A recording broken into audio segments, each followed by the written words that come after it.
ইতিমধ্যে বেরিয়ে আসলো আজকের বিশেষ বিশেষ সংবাদ। শুরুতেই দেখে নিব আজকের সংবাদ শিরোনাম। দলের মধ্যে কারা সক্রিয় নয়, কড়া নজরদারি শুরু তৃণমূল ভবনের। চোয়াল শক্ত করে লড়াই করুন, আমি আপনাদের সঙ্গে আছি। ফের চাকরি হারাদের বার্তা অভিজিৎ গঙ্গোপাধ্যায়।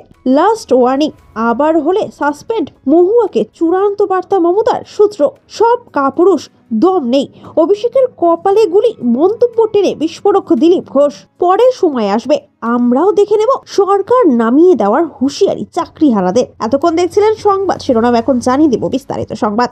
বিজেপি, সিপিএম, কংগ্রেস প্রতিদিনই নানাভাবে আক্রমণ করছে তৃণমূলকে। সেই সঙ্গে রাজ্য সরকারের লাগাতার সমালোচনা করে চলেছে বিরোধীরা। কিন্তু বিরোধীদের নানা অভিযোগ বা প্রশ্নের জবাব দেওয়ার ক্ষেত্রে অনীহা দেখা যাচ্ছে তৃণমূলের একটা অংশে। বিশেষ করে মন্ত্রী, সাংসদ এবং বিধায়কদের মধ্যে বেশ কয়েকজন জনপ্রতিনিধি রয়েছেন যারা সোশ্যাল মিডিয়ায় দলের কথা তুলে ধরছেন না। ওই প্রেক্ষিতেই মঙ্গলবার নবান্নে মন্ত্রীদের কড়া বার্তা দেন মুখ্যমন্ত্রী মমতা বন্দ্যোপাধ্যায়। সামাজিক মাধ্যমে বিরোধীদের বিরুদ্ধে জবাব দেওয়ার নির্দেশ দেন তিনি। তারপরে তৃণমূলের অন্দরে শোরগোল পড়ে গিয়েছে। তৃণমূল ভবন সূত্রের খবর, এবার থেকে কড়া নজর রাখা হবে, মনিটরিং করা হবে কোন কোন জনপ্রতিনিধি সামাজিক মাধ্যমে দলের বার্তা তুলে ধরছেন না। যাদের ক্ষেত্রে অনীহা দেখা যাবে তাদের নামের তালিকা তৈরি করে শীর্ষ নেতৃত্বের কাছে পাঠানো হবে বলেই খবর। এর আগেও তৃণমূলের তরফে স্পষ্ট বার্তা দেওয়া হয়েছিল, দলের কথা আরো বেশি করে তুলে ধরতে হবে সাধারণ মানুষের কাছে।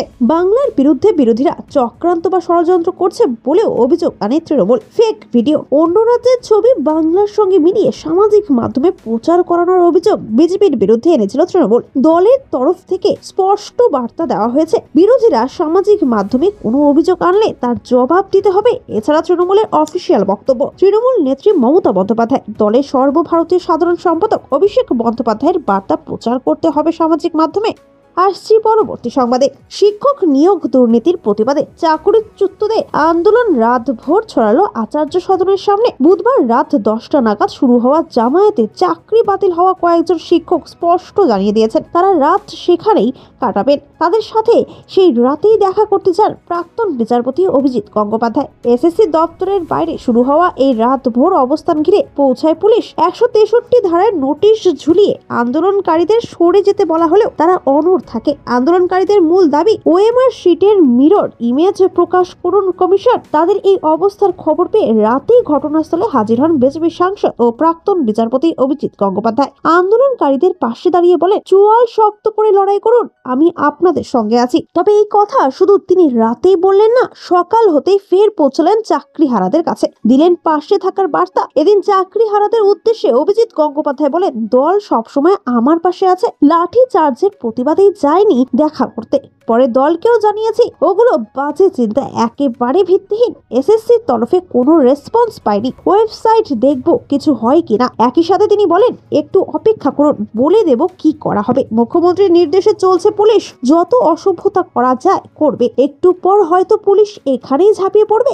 আমরা এসেছি সহমর্মিতা জানাতে, ভেঙে পড়বে না। আমাদের নেতা শুভেন্দু অধিকারী প্রথম দিনেই বলে দিয়েছেন, চিন্তা করবেন না, আমরা আপনাদের পাশে রয়েছে। সল্ট লেকের এসএসসি ভবনে এদিন সকালে গিয়ে আন্দোলনরত শিক্ষকদের সঙ্গে দেখা করেন বিজেপি নেত্রী রূপা গঙ্গোপাধ্যায়, বিজেপি নেতা তথা প্রাক্তন বিচারপতি অভিজিৎ গঙ্গোপাধ্যায় এবং বিজেপি নেতা রুদ্রনীল ঘোষ। তাদের সাথে কথা বলেন অভিজিৎ গঙ্গোপাধ্যায়। তিনি বলেন, অনশন করার কি দরকার, না করলেই পারতেন, শরীর খারাপ হয়ে যাবে। এরপরে সরকারকে নিশানা হয়ে বলেন, আপনাদের দুর্নীতির কারণে চাকরি হারিয়েছেন এরা। বিষয়টি সুষ্ঠুভাবে মেটানোর ইচ্ছেই নেই সরকারের, বিষয়টিকে নিয়ে রাজনীতি করছেন তারা। প্রসঙ্গত, দুদিন আগে শিক্ষামন্ত্রী পার্থ বসুর সঙ্গে বৈঠক করে পরিস্থিতির সমাধানে সাহায্য করতে চেয়েছিলেন অভিজিৎ গঙ্গোপাধ্যায়। কথা ছিল রাজনীতির ঊর্ধ্বে উঠে আলোচনায় বসবেন তিনি, কিন্তু চাকরি হারাদের উপর পুলিশের লাঠি চার্জ দেখে তার মনোভাব বদলে যায়। পরিষ্কার ভাষায় তিনি বলে দেন, যে সরকার শিক্ষক শিক্ষিকাদের উপর লাঠি চালায় তাদের সঙ্গে আলোচনার কোনো মানেই হয় না, আর কোনো সদিচ্ছা দেখানোর প্রশ্নই নেই। এসএসসি কে ঘিরে গত কয়েক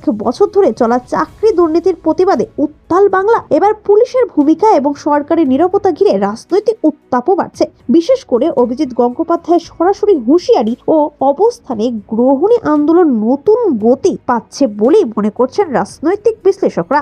আসছি পরবর্তী সংবাদে। সাংসদ মহুয়া মৈত্রকে কড়া বার্তা দিল তৃণমূল সূত্রের খবর। খোদ সুপ্রিমো মমতা বন্দ্যোপাধ্যায় মহুয়াকে সংযত হওয়ার বার্তা দিয়েছেন। দলেরই এক শীর্ষ নেতৃত্বের দ্বারা ফোনে এই বার্তা দিয়েছেন মমতা বন্দ্যোপাধ্যায় বলে জানা গিয়েছে। আর যদি সংযত না হন তাহলে পার্টি চূড়ান্ত ব্যবস্থা নেবে। তৃণমূলের দলীয় সূত্রের খবর, সাসপেন্ড করার মতো চূড়ান্ত বার্তা দেওয়া হয়েছে মহুয়াকে। কেন মহুয়ার উপর ক্ষুব্ধ তৃণমূল? নির্বাচন কমিশনে গিয়েছিল তৃণমূলের প্রতিনিধি দল।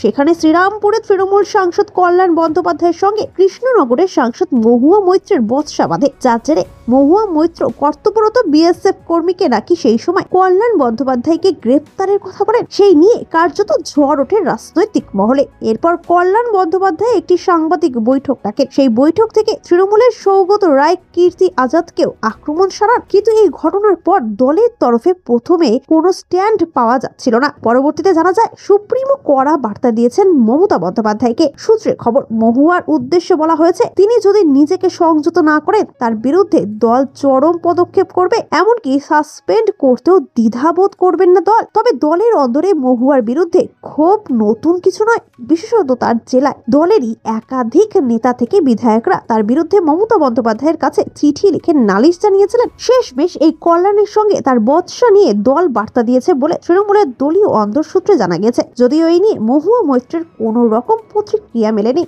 আসছি পরবর্তী সংবাদে। 26-এর বিধানসভা ভোটের আগে ফুল ফর্মে রয়েছেন দিলীপ ঘোষ। সাম্প্রতিক অতীতে একাধিক রাজনৈতিক ইস্যুতে সুর চড়িয়েছেন তিনি। এবার যেমন রাজ্যের গ্রন্থাগার মন্ত্রী সিদ্দিকুল্লাহ চৌধুরীকে গ্রেপ্তারের দাবি জানালেন বিজেপির প্রাক্তন রাজ্য সভাপতি। সেই সঙ্গে তৃণমূলের সর্বভারতীয় সাধারণ সম্পাদক তথা ডায়মন্ড হারবারের সাংসদ অভিষেক বন্দ্যোপাধ্যায়কেও নিশানা করেছেন। বুধবার দুর্গাপুরের বিধাননগর সান্টোস ক্লাবের মাঠে প্রাতঃ ভ্রমণে এসেছিলেন মেদিনীপুরের প্রাক্তন সাংসদ। সেই সময় সিদ্দিকুল্লাহ চৌধুরীকে গ্রেপ্তারের দাবি তোলেন তিনি। সেই সঙ্গেই অভিষেককে নিশানা করেন। দিলীপ বলেন, সিদ্দিকুল্লাহ চৌধুরীর মতো লোককে আফস্পা আইনে জেলে ভরা উচিত। 1 নম্বরে দেশদ্রোহী একটা সাম্প্রদায়িক লোক। এই ধরনের লোকেদের কাঁধে চড়ে মমতা বন্দ্যোপাধ্যায় ক্ষমতায় এসেছেন, তাই এদের কিছু বলার সাহস নেই। এদের সবার একদিন হিসেব হবে। রাজ্যের গ্রন্থাগার মন্ত্রীর পাশাপাশি তৃণমূলের সর্বভারতীয় সাধারণ সম্পাদক তথা ডায়মন্ড হারবারের সাংসদ অভিষেককেও নিশানা করেন বিজেপির প্রাক্তন রাজ্য সভাপতি। দিলীপ বলেন, অভিষেক তো বলেছিলেন পুলিশের গাড়ি জ্বালালে কপালের মাঝখানে নাকি গুলি করবেন। ওনার রক্ত আজ ঠান্ডা হয়ে গিয়েছে।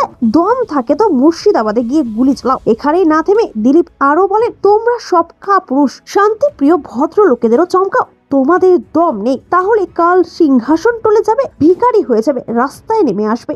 সম্প্রতি তৃণমূল সাংসদদের মধ্যে দ্বন্দ্ব শুরু হয়েছে।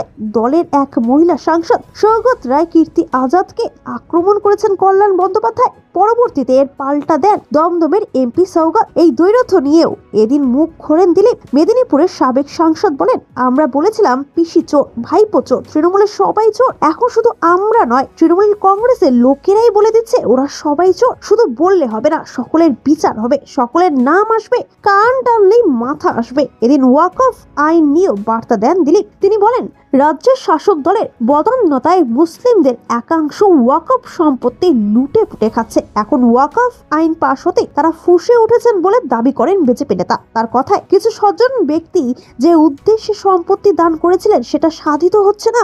গরিব মুসলিমরা নতুন আইনের ফলে ওয়াকফ সম্পত্তির সুবিধা পাবেন। আসছি পরবর্তী সংবাদে। 2016 সালের এসএসসি সম্পূর্ণ প্যানেল বাতিল। সুপ্রিম কোর্টের এক রায়ে চাকরি খুঁজেছেন 25,752 জন। যোগ্য অযোগ্য বাছাই করা সম্ভব হয়নি। সেই কারণে সকলের উপর কোপ পড়েছে। এই আবহে সোমবার রাজ্য জুড়ে ডিআই অফিস অভিযানের ডাক দেন চাকরিহারারা। সেই কর্মসূচি ঘিরে উত্তপ্ত হয়ে ওঠে কসবা। পুলিশের উপর দেদার লাঠিচার্জ করার অভিযোগ উঠেছে। চাকরিহারাদের হুঙ্কার, মিলিয়ে নেবেন, এই সরকার টিকবে না। দুর্নীতির জেরে গত বছরে 2016 সালের এসএসসি সমগ্র প্যানেল বাতিল করেছিল কলকাতা হাইকোর্টের ডিভিশন বেঞ্চ। সুপ্রিম কোর্টে গিয়েও সুরাহা হয়নি। উচ্চ আদালতের রায়ে বাতিল হয়েছে 25,752টি চাকরি। সুপ্রিম রায়ে এখন চাকরিহারা পরিবারের হাহাকার। এই আবহে আজ বাংলা জুড়ে ডিআই অফিস ঘেরা অভিযানে নামেন চাকরিহারারা। এই কর্মসূচি ঘিরে কসবায় তেতে ওঠে পরিস্থিতি। জানা যাচ্ছে, চাকরিহারাদের মিছিল ডিআই অফিসের সামনে আসতে পুলিশি বাধার মুখে পড়তে হয়। শুরু হয় ধস্তাধস্তি। টেনে হিস্ট্রে পুলিশ কর্মীরা চাকরিহারাদের সরানোর চেষ্টা করেন বলে খবর, যার জেরে পড়ে যান কয়েকজন। অভিযোগ, সেই অবস্থাতেই তাদের উপর লাঠিচার্জ করা হয়। রেহাই পাননি মহিলা প্রতিবাদকারীরাও, তাদেরও লাঠি পেটা করা হয়েছে বলে অভিযোগ। এর ঘটনার জেরে বেশ কয়েকজন অসুস্থ হয়ে পড়েন, জ্ঞান হারান একজন শিক্ষিকা। এরপরে ক্ষোভে ফেটে পড়েন চাকরিহারারা। একজন বলেন, মিলিয়ে নেবেন, এই সরকার টিকবে না, লিখে দিলাম, সরকারকে আমরাই নামাবো, আমরাই তো সমাজের মুখ। ওই প্রতিবাদকারী প্রশ্ন তোলেন, একজন শিক্ষিকাকে মাটিতে ফেলে পেটাচ্ছে পুলিশ, এটা কোথাকার কিসের আইন? ওরা আইন শেখেনি। আরেকজন আবার দেখে নেওয়ার হুঁশিয়ারি দিয়ে বলেন, আজ আমাদের যেমন হেলমেট পরে লাঠি মারা হলো, পরে সময় আসবে তখন আমরাও দেখে নেব। উল্লেখ্য, 26,000 চাকরি বাতিল কাণ্ডে বর্তমানে উত্তাল বাংলা। ইতিমধ্যে রাজ্য রাজনীতিতেও এর আজ এসে পড়েছে। মুহুর্মুহু আক্রমণ করছে বিরোধীরা। এই আবহে চাকরিহারাদের ডিআই অফিস অভিযান ঘিরে উত্তপ্ত হয়ে উঠল কসবা। পুলিশ লাঠিচার্জ করতে সরকার নামিয়ে দেওয়ার হুঁশিয়ারি দিলেন ক্ষুব্ধ চাকরিহারারা।